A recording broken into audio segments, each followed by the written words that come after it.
Bruno Bidian. Des véhicules de luxe appartenant au très célèbre Georges Gilbert Baola.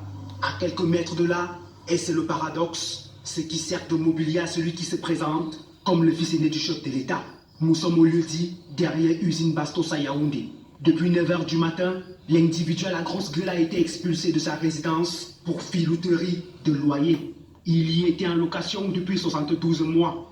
Depuis le 12 novembre 2012, il cumule 6 ans de loyer impayé pour un montant de 36 millions de francs CFA à raison de 500 000 par mois. Suite à la demande de sa bailleresse, une certaine Madame Ambazo résidant en France, la justice a ordonné son expulsion. Ok, les voitures sont pleines, mon frère, les voitures sont pleines. D'après les informations que nous avons recueillies sur place, la bailleresse aurait usé de tous les moyens de règlement à l'amiable. À chaque fois, cette dernière se voyait menacée à l'arme à feu.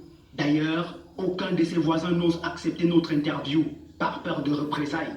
Le filou menaçait tout son entourage à main armée pour des situations négligeables.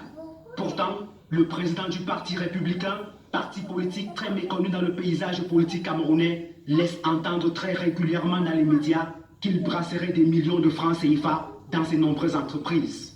Comment donc expliquer qu'un milliardaire soit sans résidence fixe et spécialisé dans la filouterie de loyer? Celui qui a séjourné à 2 reprises à la prison centrale de Kondengui a souvent du mal à payer ses loyers. Le récidiviste s'était fait expulser de l'immeuble Shell Concorde à Tinga en 2010 après 10 ans de loyer impayé. C'est donc le début de la descente aux enfers pour celui qui n'apparaît ni sur une photo officielle, encore moins ne porte le patronyme de la famille présidentielle duquel il se réclame.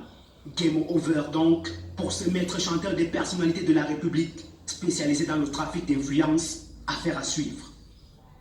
Parlons d'autre chose à présent, et cet incendie enregistré ce matin